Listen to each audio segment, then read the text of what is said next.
The first supplementary question will be asked by the Honourable Malema. Thank you, Deputy Speaker. Mr. President, I don't know wittingly or unwittingly, when you were answering the question about our relationship with the USA, not once have you mentioned DERCO or Minister of International Relations. And this is as a result of you having met Elon Musk during the UN General Assembly and knowing very well the views of Elon Musk about South Africa, racist, white supremacist views about South Africa, which led to you meeting him because you thought you were going to clarify those issues. Unrepentant racist became emboldened and then made more bad remarks about South Africa even after meeting you physically. You still saw a need to go outside the diplomatic channels and made a contact with an individual, not using diplomatic relations or mechanism within which we resolve diplomatic disputes as South Africa. Don't you think you individually have emboldened white people to undermine us, and you have single-handedly destroyed the diplomatic relations of South Africa with other countries, and you have destroyed and juniorized the Department of International Relations? Mr. President. And Elon Musk, and worse, Elon Musk, you organized a meeting with him or that telephone conversation through his immoral father, politically, economically, and otherwise. A man who has engaged in business in South Africa through illegal means, even when he has admitted to do so. Those are the type of characters you can't speak to. Imagine, Mr. President, had they said Donald Trump called the Guptas during that time, what were you going to say? You're going to say that Guptas are an independent state actor. You're not going to say that. You're going to feel undermined. And that's exactly what you've done. What are you saying about established practices of resolving issues in a diplomatic way and diplomatic channels in South Africa? Do you have a full confidence in the Minister of DERCO and the department itself? You speak about an ambassador in Washington or New York. That ambassador belongs to the Department of International Relations. Instead of talking about international relations, leadership, and the department, you talk about ambassador. But when you talk about DRC, you talk about Minister of Defense is doing 1, 2, 3. You don't say ambassador in DRC is doing 1, 2, 3. Thank you very much. Honourable President.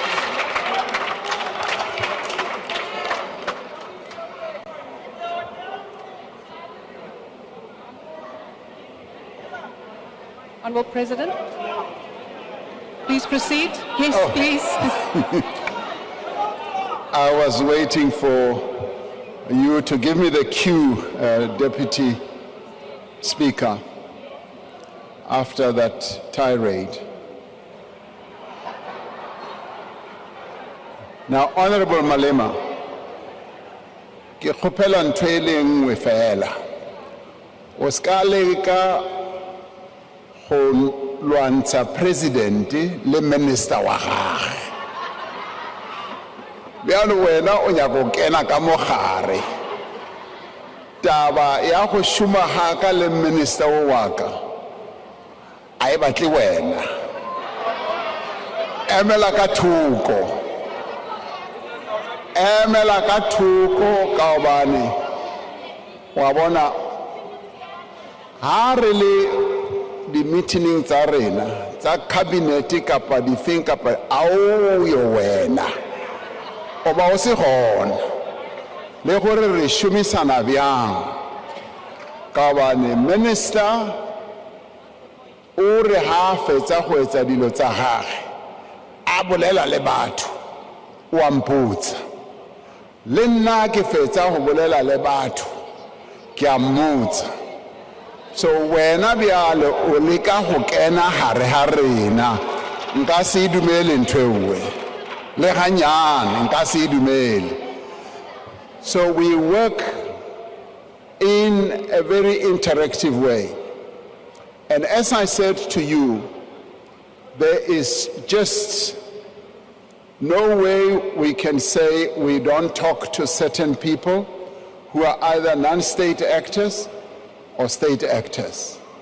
The discipline that I have always followed, if you care to know, is to always keep my colleagues informed, and they always keep me informed.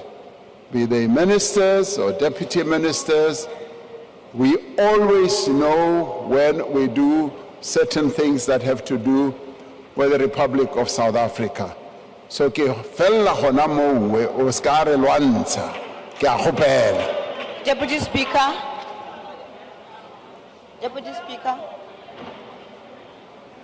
Deputy Speaker. Honourable President, it seems that there is a point of order. If you can please just take your seat. Yes, Honourable Member, Honourable Thank you, Matwe. Deputy Speaker. With all due respect, the President did not answer the question. Instead, he went on and on educating us about his relations with the Minister of South Africa. You might have appointed him, but he's serving for the people of South Africa. And when there's something wrong that you are doing, allow your members of parliament to tell you and show you that this is wrong. Because you can't have the department that has been undermined the way you are undermining it. The minister is there for a purpose. He's there to have interactions with the international community, not for you to be engaging with criminals, Mr. President. So please, Deputy Speaker, with due respect, the President did not answer the question. We ask respectfully for the President to answer the question. Thank you, Honourable Matwe. That is up for the President to decide whether he has answered it. He is the replier to this question. Honourable President, there is another point of order before we proceed. Honourable Manye. Thank you, Deputy Speaker. Mine is a different one. I'm just worried about the mics here. You know, when Honourable Malema was speaking, you put your mic on, your lips were moving, but there was no sound. Just now you will say somebody disregarded your ruling. Can we get the IT people to attend to the sound, to the mic issue? Thank you. Thank you, Honourable Manye. Yes, indeed, there is a little bit of a problem with the switch here. I'm quite aware of that, so I am concentrating that it switches on before I speak. Honourable President, please proceed. Thank you, Honourable Speaker. It's a simple answer. In whatever I do not seek to undermine any of the colleagues I work with. Thank you, Honourable Deputy Speaker.